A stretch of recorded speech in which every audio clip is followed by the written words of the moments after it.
রায়ে রাষ্ট্রপক্ষ হিসাবে আমরা সন্তুষ্ট। আমরা মনে করি এইটা আবরার ফাহাদের বাবা আমার ডান পাশে বসে আছেন,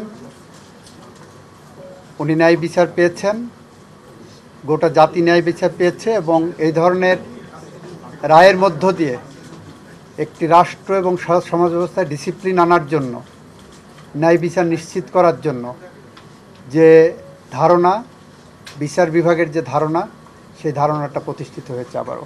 এই রায়ের মধ্যে দিয়ে সমাজ বার্তা গেল যে আপনি যত শক্তিশালী হন না কেন, আপনার পিছনে যত শক্তিই থাকুক না কেন, সত্য একদিন প্রতিষ্ঠিত হবে এবং ন্যায় বিচার প্রতিষ্ঠিত হবে। বার্তা তো সবার জন্যই আছে যে আপনি যা করেন আইনের গণ্ডির মধ্যে থেকে করেন, আপনি যা করেন পাশবিকতা দেখানোর কোনো জায়গা না, আপনার মনুষ্যত্ব জাগরণ করতে হবে। উচ্চ আদালতের পর্যবেক্ষণ যেটা, সেটা ডিটেলস রায়ে আসবে। উচ্চ আদালতের পর্যবেক্ষণ এটাই, নিম্ন আদালত তার রায়ে যে ফাইন্ডিংস দিয়েছেন, যে ভিত্তি স্থাপন করেছেন, সেখানে ওনারা কোনো ইন্টারফেয়ারেন্সের মতো সুযোগ পাননি। এটাই পর্যবেক্ষণ। পুরো রায়টা 20 জনের নিম্ন আদালত ফাঁসি দিয়েছিলেন, 5 জনের যাবজ্জীবন দিয়েছিলেন এবং সেইটা বহাল আছে। এইটা আপিলের প্রক্রিয়া, তো আপিল ফাইল হবে। আপিল ফাইল হওয়ার পরে এটা ম্যাটার অফ রাইট, ডেথ রেফারেন্সে আপিলটা সিপি করতে হবে না, এটা ম্যাটার অফ রাইট আসামি পক্ষের। আপিল ফাইল করুক, তারপরে আমরা প্রক্রিয়া কিভাবে আছে আইনগতভাবে আমরা দেখব। এটা আদালতটা রায়টা রিলিজ করলে তখন আমরা নকল তুলব, আমরা আমাদেরটা তুলব, তারা তাদেরটা তুলে নিয়ে করবেন। আইনি যে প্রক্রিয়া আছে, আমরা তাদের আইনগত সমস্ত অধিকার নিশ্চিত করতে চাই। এইটা আমার রেকর্ডে আসেনি, আমার কাছে আসেনি। আমি পত্রিকা আপনাদের মতোই দেখেছি, মিডিয়াতে। যদি এরকম ঘটনা ঘটে থাকে নিশ্চয়ই কারাগার কর্তৃপক্ষ এটা তদন্ত করবেন এবং তাদের আইনানুগভাবে যা করণীয় সেটা করবেন।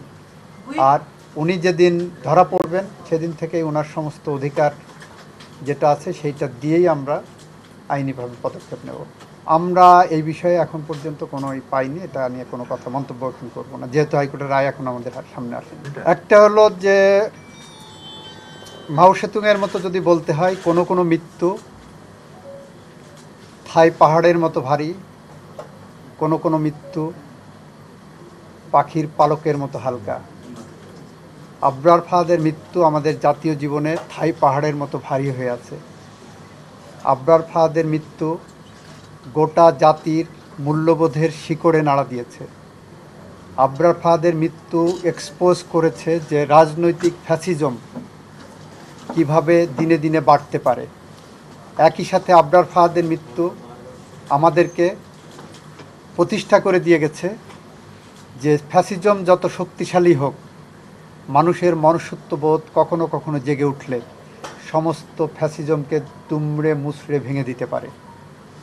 এবং সাধারণ জনগণের এই যে প্রতিক্রিয়া ছিল, সেই প্রতিক্রিয়ার কারণেই আবরার ফাহাদের এই হত্যাকাণ্ডের বিচার নিশ্চিত হয়েছে।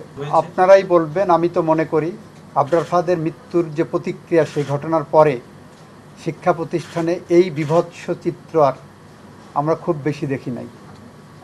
তার আগে আপনারা দেখবেন রামদাও নিয়ে শিক্ষা প্রতিষ্ঠানের ভিতরে কোপানো হচ্ছে, এটা করা হচ্ছে, ওটা করছে। এখানে শিক্ষা প্রতিষ্ঠানে সহিংসতা ছিল, সেটা ফ্যাসিজমের যে বৈশিষ্ট্য, সেই বৈশিষ্ট্যগুলোর ওখানে প্রয়োগ। আপাতত মনে হবে যে সব ঠিকঠাক আছে, বাস্তবে এমনভাবে নিয়ন্ত্রণ করা হতো।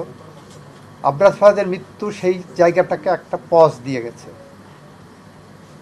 আবরার ফাহাদ তার জীবন দিয়ে এরকম অসংখ্য অগণিত আবরার ফাহাদের জীবন রক্ষা করে গেছে।